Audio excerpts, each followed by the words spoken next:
기훈이 차를 타고 집에 도착했을 때 그는 술에 취한 상태로 차와 함께 마당에 넘어졌습니다. 차 소리에 놀란 혜주는 집 안에서 나왔고 형이 바닥에 쓰러져 있는 것을 보고 급히 달려가서 차를 세우고 기훈을 부축해 집 안으로 들어갔습니다. 혜주는 기훈을 소파에 눕히고 따뜻한 레몬차를 준비하러 갔습니다. 레몬차를 가져오면서 차갑게 적신 수건도 함께 가져와 형의 얼굴을 닦아주며 나무랐습니다. 형, 어떻게 이렇게까지 됐어요? 동생의 질문에 기훈은 아무 말도 하지 않고 혼잣말로 무슨 말을 운걸거렸습니다. 기훈이 말은 안 했지만 혜주는 형이 이렇게 된 이유를 알고 있었습니다. 혜주는 기훈의 얼굴을 닦아준 후 그를 방으로 부축해 쉬게 해 주었습니다. 그때 아래층에서 소란스러운 소리를 들은 준태는 방에서 나와 내려왔습니다. 그는 혜주가 기훈이 남긴 술잔을 치우고 있는 모습을 보고 고개를 저으며 말했습니다. 또 술에 취해 왔니? 혜주는 고개를 끄덕였고 준태는 한숨을 내쉬며 안타까운 표정으로 말했습니다. 정말 인생이 가혹하구나. 준태는 올해로 50세가 넘었지만 꾸준히 운동을 해온 덕에 젊고 건강해 보였습니다. 군 복무를 마친 후 1년 만에 결혼했고 외아들로 기훈을 얻었습니다. 하지만 아내는 병으로 세상을 떠났고 그때 기훈은 이제 막 말을 배우기 시작할 때였습니다. 이후 준태는 홀로 기훈을 키우며 살았습니다. 기훈이 초등학교에 들어가면서 준태는 혼자 노는 아들이 안쓰러웠습니다. 그는 학교에 자주 들러 아들을 보살피다 보니 기훈의 담임 선생님인 명주에게 호감을 느끼게 되었습니다. 명주는 그와 아이의 상황을 이해하고 배려해 주었고 점차 준태와 명주는 서로에게 마음을 열었습니다. 명주는 학창시절 실수를 한번 저질렀던 아픈 과거가 있었습니다. 대학 마지막 학년 때 그녀는 동급생과 사랑에 빠져 임신을 하게 되었고 그 남자는 그녀를 떠났습니다. 결국 명주는 학교를 다니며 홀로 아이를 키워야 했습니다. 졸업 후 안정된 직장을 얻고 나서야 아이를 다시 데려올 수 있었습니다. 준태는 명주의 어려운 사정을 듣고 함께 살아가기로 결심했습니다. 두 사람은 비록 혼인신고는 하지 않았지만 가족과 지인들 앞에서 결혼식을 대신할 작은 모임을 가졌습니다. 명주는 딸 은서를 데리고 준태의 집에 들어왔고 기훈은 동생을 갖게 되어 매우 기뻐했습니다. 준태도 은서를 친딸처럼 사랑하며 돌봐주었고 명주는 두 아이를 정성껏 키우며 준태가 일에만 집중할 수 있도록 가정의 안정을 책임졌습니다. 두 사람의 결혼 생활은 온화하고 행복했습니다. 명주는 기훈과 은서를 똑같이 사랑하며 두 아이 모두를 친자식처럼 돌봤습니다. 하지만 그녀의 생애는 그리 길지 못했습니다. 은서가 15세가 되던 해 명주는 병으로 세상을 떠났고 준태는 그녀의 정성을 생각하며 더 이상 다른 사람과 결혼하지 않고 그녀를 추모하며 살기로 결심했습니다. 시간은 흘러가고 준태는 두 아이를 다시 홀로 키워야 했습니다. 기훈이 성인이 되자 그는 아버지에게 자신이 일하는 회사에서 만난 여성과 결혼하고 싶다는 이야기를 했습니다. 아버지는 아들이 자립하고 이제는 책임 있는 어른이 되었다고 생각해 결혼을 허락했습니다. 그러나 준태의 기대와 달리 기훈은 잘못된 선택을 하게 되었습니다. 기훈의 아내 은지는 시골에서 태어나 가난한 농가에서 자랐습니다. 은지는 어린 시절부터 가난한 삶에 불만이 많았고 도시로 나가 더 나은 생활을 하고 싶어 했습니다. 우연히 친구의 소개로 준태의 회사에 취직하게 되었고 기훈을 만나면서 그의 집안 배경을 알게 된 후로는 그를 차지하기 위해 적극적으로 다가갔습니다. 은지는 눈에 띄는 미모는 아니었지만 묘하게 사람을 끌어당기는 매력을 가지고 있었습니다. 기훈은 그녀에게 첫눈에 반해 다가가기 시작했습니다. 아직 세상 물정을 잘 모르는 젊은 기훈은 은지가 세상에서 가장 특별한 여자라고 생각하며 호감을 표현했습니다. 은지는 기훈이 사장의 외아들이라는 사실을 알게 되자 이 기회를 놓치지 않고 사장집 며느리가 되겠다는 꿈을 꾸기 시작했습니다.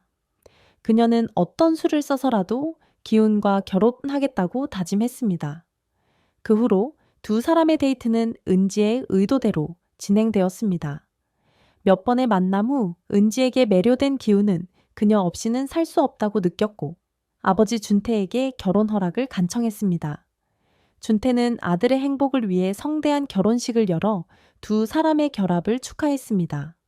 가족 모두가 새로운 가족 구성원의 합류를 반기며 행복해했습니다. 은지는 결혼 초기에는 착하고 다정한 며느리인 척했지만 1년이 지나자 본성을 드러내기 시작했습니다. 어느 날 그녀는 미용실에 가서 머리를 손질하며 자신의 새 남자친구와 데이트 계획을 세웠습니다. 미용실 사장이 바로 그녀의 새로운 남자친구였습니다. 은지는 집에 돌아와 기훈에게 애교를 부리며 말했다. 자기야, 결혼하고 나서 우리 한 번도 여행 못 갔잖아. 나도 여행 좀 가고 싶어. 나이 들어서 못 가면 후회될 것 같아. 기훈은 아내의 말을 듣고 미안한 마음이 들어 고개를 끄덕였습니다. 바쁜 회사 일로 인해 아내를 챙기지 못했던 걸 깨닫고 은지의 소원을 들어주기로 했습니다. 은지는 기훈의 허락을 받고는 곧바로 싱가포르에 가고 싶다며 말을 이어갔습니다. 사실 그녀는 기훈이 바빠서 함께 갈 수 없다는 걸 잘 알고 있었습니다. 기훈은 은지에게 말했다. 알잖아. 회사 일이 너무 바빠서 내가 같이 갈 수는 없어. 혼자라도 다녀올 수 있겠어?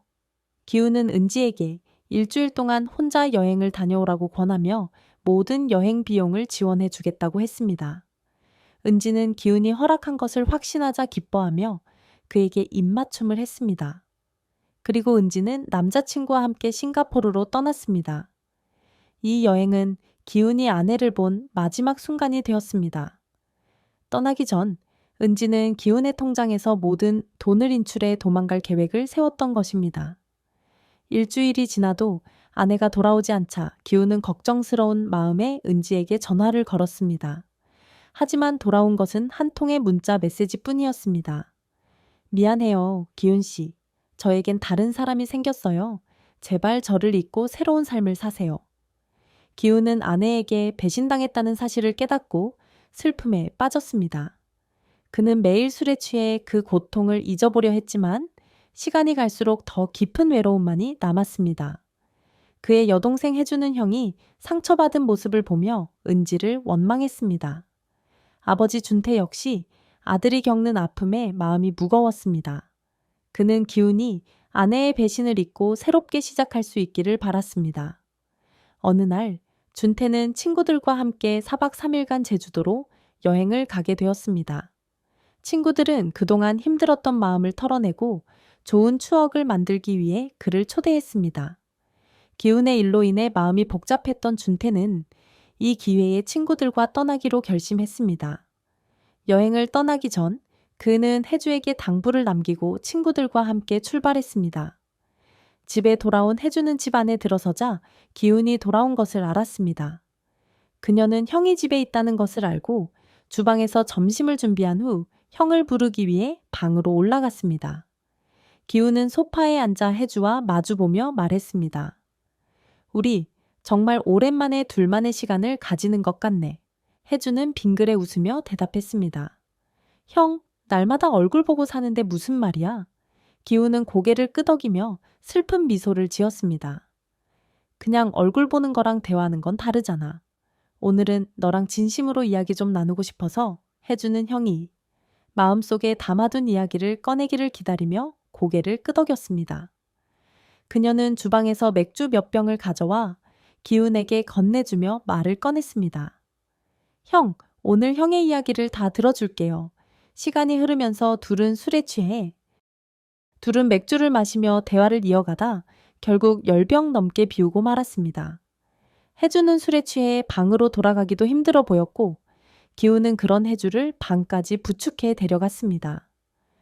은지가 떠난 이후 기훈은 다른 여자와 만난 적이 없었습니다. 그러나 오늘 술 기운에 잠긴 상태로 혜주를 바라보던 그의 마음속에서 예상치 못한 감정이 피어올랐습니다.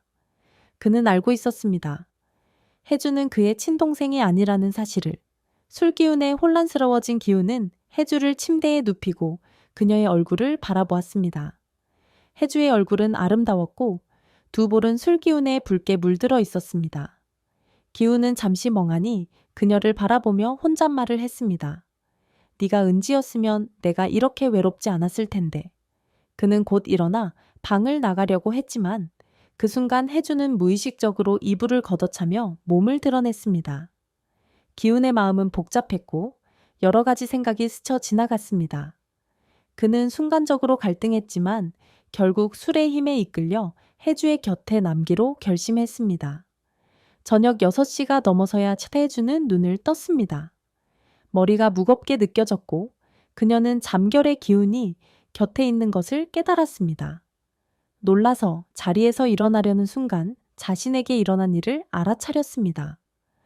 혜주는 화를 내기보다는 차분하게 자신이 가장 사랑하고 의지하는 사람과 함께 밤을 보냈다는 사실에 오히려 안도감을 느꼈습니다.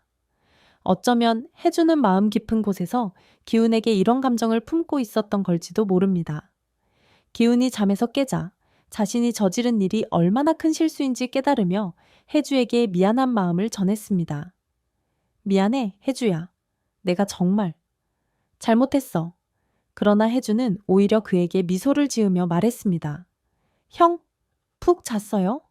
기훈은 놀라서 잠시 말을 잇지 못했고 조용히 물었습니다. 내가 너에게 너무 아프게 하진 않았니? 혜주는 그의 어깨에 기대어 작은 목소리로 대답했습니다. 형이 슬프지 않으면 나는 괜찮아요. 형이 행복하면 나도 행복해요. 그날 이후로 기훈과 혜주는 부부처럼 함께 지내기 시작했습니다. 혜주는 형 곁에서 진심으로 행복을 느꼈고 기훈도 새로운 삶을 찾아갔습니다. 은지와 함께할 때는 느끼지 못했던 평온과 따뜻함이 혜주와 함께하면서 피어났습니다. 준태가 여행에서 돌아왔을 때 그는 기훈이 전에 비해 훨씬 밝아진 모습을 보고 놀랐습니다. 하지만 더 놀라운 일은 저녁 식사 자리에서 벌어졌습니다. 기훈과 혜주는 아버지 앞에 무릎을 꿇고 자신들이 부부처럼 함께 살기를 원한다며 허락을 구한 것입니다. 처음에는 화가 났지만 이내 두 사람의 진심을 이해하게 된 준태는 그들의 결정을 받아들이기로 했습니다. 주변 사람들도 처음엔 놀랐지만 두 사람이 피 한 방울 섞이지 않은 남남이라는 사실을 알고는 서서히 이해하게 되었습니다. 혜주는 기훈을 더없이 소중하게 여겼고 둘의 사랑은 점점 깊어갔습니다. 1년 후 준태는 첫 손자의 탄생을 기뻐하며 집안에 웃음꽃이 피었습니다. 아이의 울음소리와 웃음소리는 집안의 모든 근심을 날려주었고 준태는 더없이 행복한 나날을 보냈습니다. 어느 날 기훈은 은지로부터 메시지를 받았습니다. 기훈 씨, 저 돌아가고 싶어요. 기훈 씨 마음속에 저를 위한 자리가 남아있나요? 우리가 처음부터 다시 시작할 기회를 줄 수 있나요? 저 정말 잘못했어요. 메시지의 끝에는 은지라는 이름이 적혀 있었습니다. 알고 보니 은지는 함께 도망친 남자에게 버림받고 홀로 남겨졌습니다. 외국에서 떠돌며 비참한 생활을 하던 은지는 결국 후회에 빠져 한국으로 돌아가고 싶어 했습니다. 하지만 모든 것은 이미 늦어버린 후였습니다. 기훈은 은지의 메시지를 읽고 답장하지 않은 채 그녀의 번호를 차단했습니다. 지금 그의 마음속에는 오직 혜주 하나뿐이었기 때문입니다.